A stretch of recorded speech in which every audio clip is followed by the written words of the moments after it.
Bueno, en el libro Más acá del bien y del mal, al final de ese libro hay la transcripción de tu intervención en el Congreso el 17 de mayo de 2018, en plena discusión en torno a la legalización del aborto. Y vos, bueno, marcas una serie de cosas. Es una intervención corta y muy contundente, muy cargada de cosas. Hay dos cuestiones que me parecían interesantes, así como disparadoras, para retomar ahora en un momento donde se dice o percibimos o tenemos el temor de retroceder en ese sentido por la coyuntura que nos toca, la coyuntura electoral particularmente. Dos de las cuestiones que me parece que estaban así como muy interesantes y muy potentes que marcabas era una, ante el discurso liberal que distingue dos individuos llamados dos vidas, vos marcabas más bien un conflicto, digamos, ¿no? Un problema que en el embarazo hay y no hay un otro, ¿no? En primer punto. ¿Y qué significa asumir eso? Asumir esa condición. Y por otro lado, la distancia entre derecho y experiencia, ¿no? Es decir, conquistar un derecho, ¿a qué velocidad va respecto de bueno, la experiencia concreta, las redes concretas existentes, etcétera? Y bueno, ¿y dónde estamos ahora respecto de eso? Sí. Creo que ahora, el otro día leí una entrevista en Anfibia donde hablaban de esta situación electoral y donde había un pibe, esto es Rappi de Milei, que había sido acá, que orgulloso también de su pasado acá, pero que en un momento se distanció por el apoyo a Chávez, después por lo de Scioli, la candidatura de Scioli, pero lo que lo definió de irse del caísmo al mileísmo es la cuestión del aborto.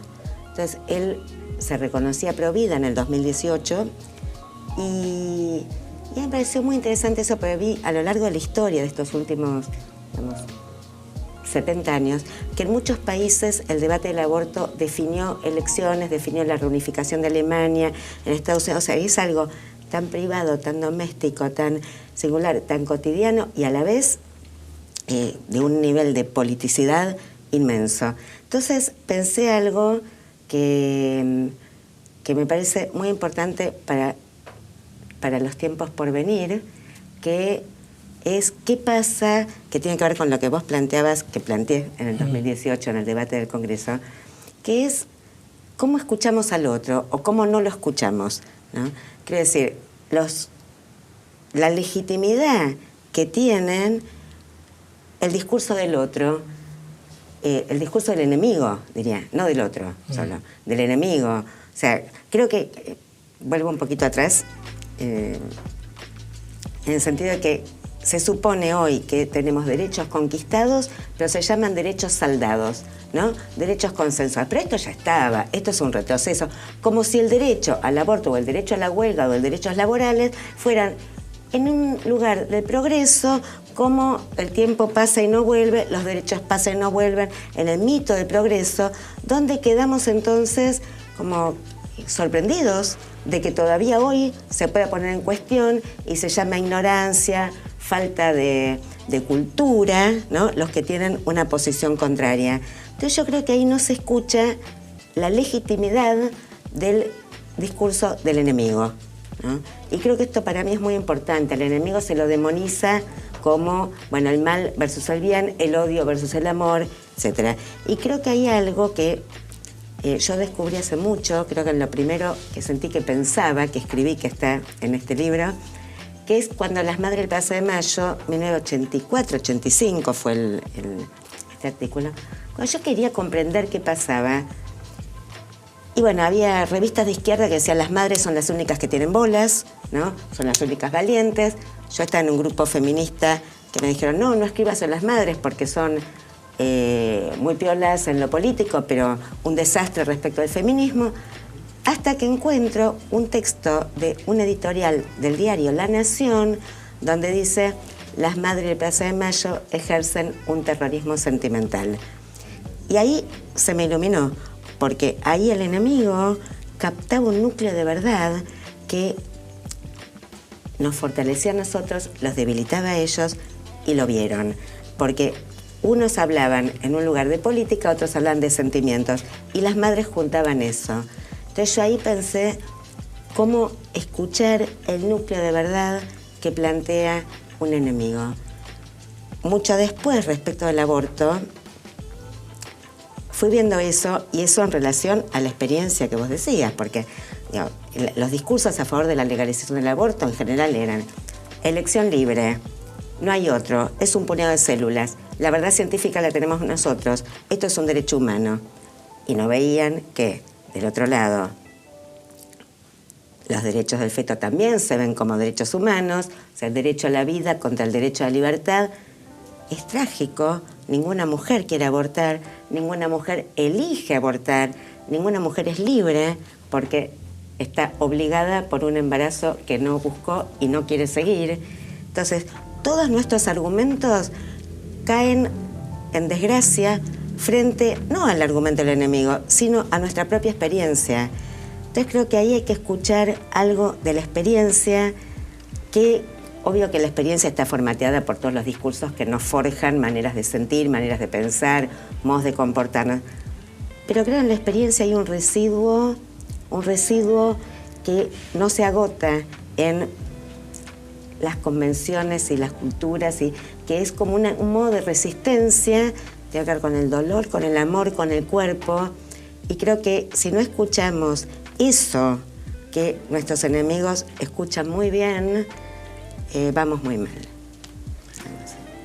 Está bueno. Ese, de alguna manera también el reconocer esa legitimidad te permite volver sobre la pregunta por la propia legitimidad, ¿no? Es decir, sí, y intuyo que esa legitimidad tiene que ver con la experiencia, ¿no? Y que entre la relación entre legalidad y legitimidad también ahí, ¿no?, encuentra una tensión. Claro, o sea, cómo volver legítimo lo ilegal. Creo que eso es muy importante, porque de algún modo, tanto con las Madres Plaza de Mayo, frente a la dictadura militar, eran ilegales, pero más legítimas. O con el aborto, era ilegal, clandestino, y estaba legitimado incluso por los que estaban en contra del aborto, de la legalización del aborto, porque todos reconocen que abortan, aunque estén en contra del aborto. Entonces creo que lo que vos decís, las dos vidas, toca el punto nodal, ¿no? Que es dos vidas o una vida. Y me parece que esa confrontación nos deja lejos de la experiencia, de los dos lados, ¿no? Porque no es un puñado de células. Hay dos vidas, no sé, en algún sentido sí. Ahora, no es lo mismo para nadie matar a una persona que ha nacido que abortar, que ni siquiera está puesto en el Código Penal el aborto como dentro del matar a otro. Esta es otra figura diferente que la del homicidio. Entonces, me parece que lo que estamos atados es a no contradecirnos. Como el nuevo pecado, o sea, el pecado ahora no es sexual, el pecado es contradecirte. Y te ponen contra la pared y te dicen, vos dijiste hace 10 años otra cosa. O te contradecís. Y la vida es contradictoria. Entonces, y la experiencia es contradictoria. Pero si arrinconamos la experiencia frente al discurso lógico, nos quedamos impotentes, porque nos quedamos lejos de la vida. Entonces yo diría, ¿qué pasa en el aborto? Hay otro y no hay otro. Y esto, que es una contradicción lógica, para la vida no es una contradicción. O sea, ¿estamos a favor de la vida o de la lógica? ¿No? Bueno, me parece que eso es una buena forma de quedarnos pensando. Y sí, creo que hay muchas cuestiones teóricas, políticas, sentimentales que podrían pensarse desde esta pregunta, ¿no? Si el pensamiento vivifica o el pensamiento mutila la vida para que nos adecuemos a los principios que suponemos que tenemos, ¿no? Y me parece que hay algo ahí con la especularidad de discursos que es como que tenemos miedo de que nos haga daño compartir un poquito algo con el enemigo. Y creo que eso es como una idea de inmaculación, ¿no? De de estar inmaculados, donde, por ejemplo, se dice, bueno, ellos mienten, nosotros decimos la verdad. Como si el otro no quisiera otra cosa, no buscara otra cosa, no demostrar otra cosa. Y nosotros también. Uno puede demostrar lo que quiere. Hay gente que demuestra, ya lo estamos viendo ahora en Argentina, que son otros derechos conquistados que se suponía que estaban saldados, ¿no? Saldados quiere decir liquidados como conflicto. Y todo se puede demostrar. Que Auschwitz no existió, que los desaparecidos estaban en España, ¿no? Y también se puede demostrar que el feto es un ser humano, que el feto no es un ser humano. Uno busca las pruebas que necesita para lo que quiere y las encuentra. Y creo que salir de la lógica, ir a la experiencia, es un recurso político muy importante en este momento. Muchas gracias.